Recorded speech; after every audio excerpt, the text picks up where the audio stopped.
Eccoci qui cari naviganti per porvi un primer dedicato al Centurion, ritrovando, in vetta a un torneo locale, una nostra vecchia conoscenza del formato, Francesco Novani, paladino di build estrose che tentano di cambiare le carte in tavola in un formato ricco di potenzialità spesso inespresse. Dalla base Bant su cui ha costruito la sua notorietà come giocatore nel Centurion, ci limiteremo a quelli di Selesnya, virando di genere e meccaniche completamente, con un cambio di rotta che lo ha portato a sperimentare tutto il potenziale degli incantesimi.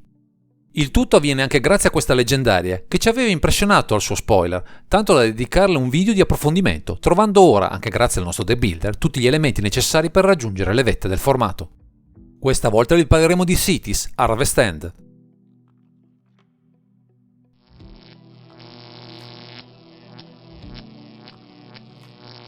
Ci troviamo di fronte a una creatura che offre, nella sua semplicità del wording, un potenziale elevato, forse anche grazie alle sinergie collegate agli incantesimi, che negli anni si sono arricchite di tante peculiarità interessanti. Ma andiamo con ordine, descrivendo le sue caratteristiche.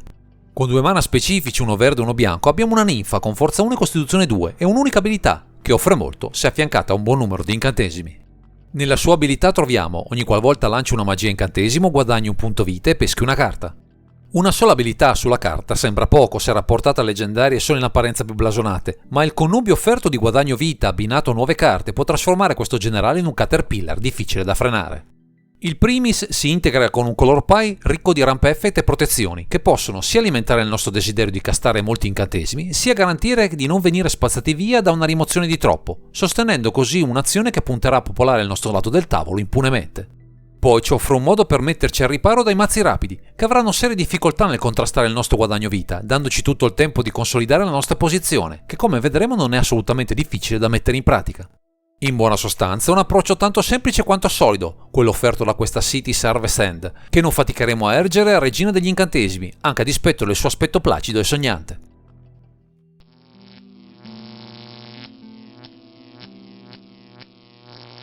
Già nelle premesse si intuisce quanto ci può offrire Cities Harvest End, che saremo capaci di mettere in sequenza il suo ingresso con un numero elevato di incantesimi, magari a basso costo, per accentuare i vantaggi offerti dall'abilità del generale. Per una maggiore efficacia di questa strategia prenderemo in esame tutto quello che può, tra gli incantesimi, filtrare la pila in cerca di carte adatte, come Mirri's Guile e Saival Library, così da non mancare mai la possibilità di castare e pescare nuovi permanenti adatti a innescare Cities. Ma non basta, è nel card draw la vera potenza di questo approccio, non solo offerto dal generale, ma da una serie consistente di creature che ci daranno una nuova carta tutte le volte che giocheremo un altro incantesimo, tra Goten Enchantress, Idol of Blossom, Mesa Enchantress, Satyr Enchanter, Setessa Champion, Spirited Companion e Verduran Enchantress. Un comparto consistente a cui affiancheremo altre 2 carte, Enchantress Presence e Rite of Harmony, portando a 10, comandante in testa, gli strumenti in grado di farci pescare, dandoci modo di mantenere un primato in risorse invidiabile, anche rispetto ad archetipi con ben altri colori. Se pescare per noi non sarà un problema, diventerà più critico castare i nostri incantesimi per innescare i draw engine a disposizione. Per questo buona parte della lista a partire da Sanctum Weaver è scelta con cura per darci molto mana sin dai primi turni. Ecco perché trovano posto persino un paio di sassi a 0 mana, Lotus Petal e Moxamber, per partenze a strappo abbinate a Elvish Spirit Guide, così da abusare del costo ridotto del comandante, giocandolo anche di primo, per mettere in campo presto incantesimi economici, traendone il massimo beneficio. C'è però una componente vitale per questo scopo, composta da una serie cospicua di incantaterre che ci daranno mana aggiuntivo con il tap, scegliendo tra Abundant Grove, Fertile Ground, Overgrowth, Umburial Growl, Utopia Sprawl, Wind Grow e Willow Heaven. Questi perfetti sostituti di mana dork qui rivestono un ruolo chiave perché uniscono ai vantaggi di attivare il comandante con la possibilità di avere più mana a disposizione per i cast successivi, per una spirale crescente in cui sarà difficile fermarci. Dovremo comunque incrementare il numero di terre in campo, anche per sopperire al late che questa pratica porta con sé, ma con Exploration, Land Tax e Mana Bloom ci assicureremo di avere sempre un numero adeguato di fonti di mana in campo, per non rischiare inciampi. Se poi avremo una terra incantata da più di questi particolari incantesimi, carte come Aircraft e Nature's Chosen saranno una mana dal cielo per donarci tutto il mana che vogliamo per innescare più e più volte le interazioni che il generale e gli incantesimi hanno tra loro. Ci sono poi un paio di terre speciali che non hanno alcun bisogno di essere incantate, Nixos Shrine to Nyx e Serra Sanctum. Sono già perfette così, hanno solo bisogno che il board sia pieno di incantesimi e avremo tutto quello che vogliamo per castare tutto quello che avremo per le mani. Se abbiamo mana, potremo anche, se non siamo fortunati a pescare nuovi incantesimi, riprenderci in mano qualcosa di adatto allo scopo, con Flickering Wand e Wisp Silk, che si prestano a tornare in mano per dare nuova benzina ai nostri enabler, soprattutto sul fronte del card draw. Di certo non possiamo vincere castando semplicemente incantesimi, ma con diversi generatori di token, Archon of Sun's Grace, Monastery Mentor, Emeria's Call, Hallowed Haunting, Sigil of Empty Throne e Squirrel Nest, non faticheremo a produrne a bizzeffe.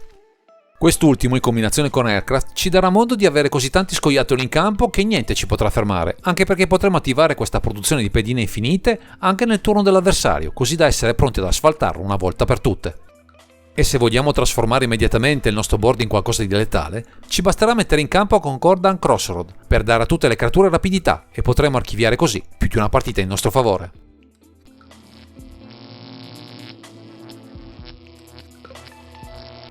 Se da un lato abbiamo buone chance di riempire il board di incantesimi per intercessione della nostra City Harvest End, dall'altra dobbiamo proteggere i nostri sforzi dalle intemperanze del nemico che potrebbe infierire sui nostri permanenti in balia delle sue interazioni. Per questo non ci mancheranno le protezioni, sia verso le rimozioni puntuali, sia verso i counter, nemici acerrimi del nostro gameplan, attraverso la Asem on Life's Bounty, Destiny Spinner, Giver on Ruins e Mother on Ruins, come primo baluardo di difesa del nostro piano d'azione. A queste scelte consolidate potremo affiancare Swift Configuration, che può rivestire il ruolo, visto che ha flash, di protezione estemporanea generale o di depotenziatore di pezzi scomodi, azzerando la forza di una creatura che potrebbe farci molto male in combat. Fortunatamente abbiamo anche degli incantesimi, Greater Aromancy, Solitary Confinement, Steely Resolve e Sterling Grove, che rendono intargettabili i nostri preziosi pezzi in campo, bloccando la quasi totalità delle interazioni del nemico, guidandoci sicuri verso la vittoria. Non può mancare Cavern Solo tra il 99, per ovvi motivi, visto quanto sia efficace generale, per il contesto ideato per questa build, dandoci modo di effettuare nel cast sicuri che un counter molesto non infici il suo ingresso trionfale in campo. A nostra volta dovremo prenderci cura dei permanenti del nemico, quindi, visti i colori a disposizione, sceglieremo qualche rimozione, Council's Judgment e War to Plowshare, con solo 2 scelte tra le magie, riservando il resto, ovviamente, a una serie consistente di incantesimi. Tra Banishing Light, Darksteel Mutation, Kenrith Transformation, On Thin Ice, Parallax Wave, Seal of Primordium, Song of the Dryads e Soul Snare, scegliendo il meglio, sia per costo che per efficacia, così da avere un'importante massa critica di pezzi che innescano i trigger basati su questi permanenti in sicurezza. Anche qualche terra con Boseiju, Endures, Elgaio, Seal of the Vampire e Wasteland concorreranno a questa sezione del mazzo, ma sono ormai scelte obbligate se abbiamo accesso a questi colori, da non poterne fare a meno a dispetto di cosa mettiamo nel resto della lista. Nonostante i motori di card draw presenti in numero massiccio, avremo a disposizione qualche tutore, con il Lighten Tutor e l'Ilic Tutor, puntando chiaramente agli incantesimi che sono la parte preponderante del mazzo. Anche sul fronte delle terre abbiamo qualche chicca, per questo avremo a disposizione Crop Rotation e Sival Scrying, che possono supportarci nel trovare quelle in grado di generare il mana necessario a soverchiare anche situazioni all'apparenza impossibili. Altro aspetto in cui eccellono gli incantesimi è rappresentato dagli elementi di Stax che con City of Solitude, Curse of the Silence, Elephant Grass, Hall of Gemstone, Karmic Justice e Nevermore sono alla base della nostra capacità di interdire in modo risolutivo alcune strategie che potrebbero metterci in crisi. Come ulteriore garanzia per dare forza e stabilità alla build, avremo Hall of Helios Generosity, ottima per recuperare incantesimi chiave dal cimitero, e Yavimaya Cradle of Grow, così da avere sempre accesso al verde quando serve, colora la base di molte delle nostre esigenze primarie.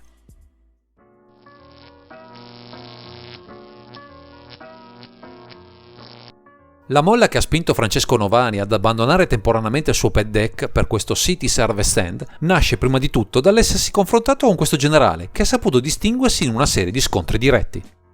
La voglia di provare la build nel nemico, che sfoderava un'impostazione simile tra effetti tipici di uno store deck in combinazione con diversi generatori di pedini, lo ha convinto ad avvicinarsi a questo generale, che richiamava le meccaniche del Legacy con liste Enchantress che di tanto in tanto sbucano in quel formato old school.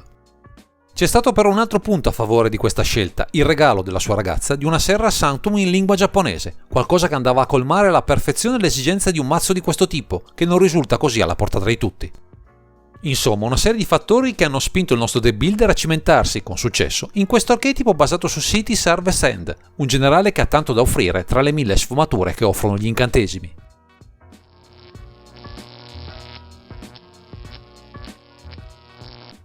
Visto quanto offerto da City Harvest End per Francesco Novani, si possono immaginare diversi piani di gioco, ma lui ha preferito soffermarsi su alcune scelte specifiche di design, che a suo dire risultano più efficaci di altre. Fondamentale sarà lanciare in fretta al comandante, ma non è impossibile immaginarne un suo cast successivo, anche in modo rapido visto il basso costo di cast offerto, così da esaurire le interazioni del nemico, riuscendo comunque a mettere in campo un pezzo vitale per il gameplan. Abbiamo però così tanti backup che potremmo anche usarlo per far abboccare il nemico in una trappola, per poi giocare qualcosa che comunque ci dia modo di pescare molto, approfittando di un momento di debolezza dell'opponente. Se saremo in grado di mettere in campo 2 effetti di card draw, la partita sarà in discesa, avendo facilmente accesso a così tante carte che sarà facile trovarlo dalle nostre chiusure, tipicamente a base pedine.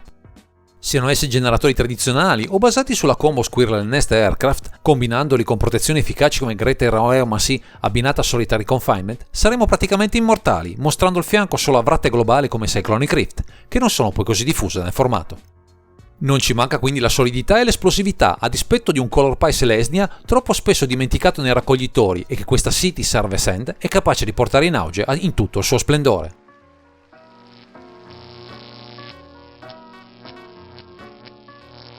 Grazie ai consigli del nostro deck builder proviamo ora a comprendere come questo archetipo basato su Cities Harvest End si posiziona nel meta Centurion rispetto ai diversi archetipi che al momento bazzicano dai tavoli da gioco.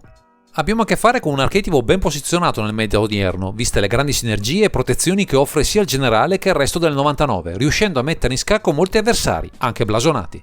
Verso il control deck saremo inaspettatamente piuttosto favoriti, ci basterà mettere in campo uno dei nostri enabler sul fronte del card advantage, unito a qualche protezione, e avremo buon gioco, soverchiandoli di così tanti bersagli che le loro interazioni non basteranno a fermarci.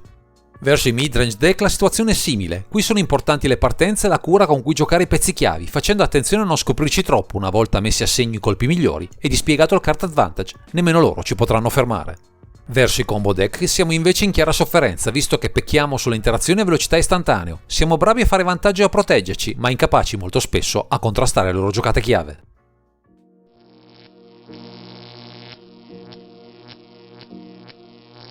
La bellezza di questo archetipo capitanato da Cities Harvest End per Francesco Novani risiede proprio nella sua adattabilità allo stile di gioco e presenta diverse varianti potenziali, tutte con pregi e difetti che possono trovare il vostro gradimento. Pensiamo a carte come Academy Reactor, perfetto per cercare incantesimi, o a Final of Devastation, con il doppio ruolo di tutore e finisher, o a produttori di pedine, come ad esempio Sandworm Convergence, che ci accorgiamo di quanto potenziale possa offrire una build di questo tipo, adattabile anche alle carte in proprio possesso. Potremmo arrivare, vista la grande capacità di pescare con costanza nel mazzo, a introdurre carte come Ulamog, Vecerasranger o Mindslaver, che non sono direttamente collegate alle tematiche della build, ma offrono così tanti vantaggi da risultare delle finisher adatte per questo archetipo, così da spiazzare più di un avversario. Si potrebbe anche puntare alla combo composta da Helios, Suncrowned e Walking Ballista, ma il nostro deck builder non la ama particolarmente, ritenendola meno solida rispetto alle molte scelte presenti anche nella lista attuale.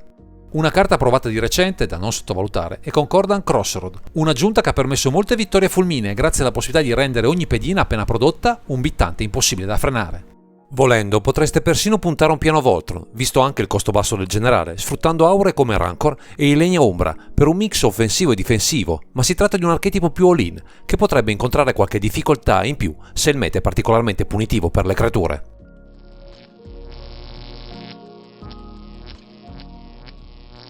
Eccoci arrivati alla conclusione di questo primer. Ringraziamo Francesco Novani per averci illustrato la sua nuova creazione, in cui questa particolare e leggendaria mostra i muscoli, a dispetto dell'aspetto, per nulla minaccioso. Se volete valorizzare i colori Selesnya o semplicemente vi piacciono gli incantesimi, questa Cities Harvest End potrebbe fare a caso vostro, anche se dovrete mettere in conto che per far girare al massimo questa build c'è bisogno di investire molto, soprattutto nel reparto terre. Per ulteriori approfondimenti o anche solo per saperne qualcosa di più su questo formato, seguite il canale su YouTube Centurion TV. Il link è presente in fondo a questo video, dove troverete matchup, guida alle build e una community sempre pronta a darvi spunti e consigli. Direi che questo è tutto per questo video, grazie per averci seguito e non dimenticate di commentare, condividere e sottoscrivere il canale per ritrovarci sempre qui su Underground Scene.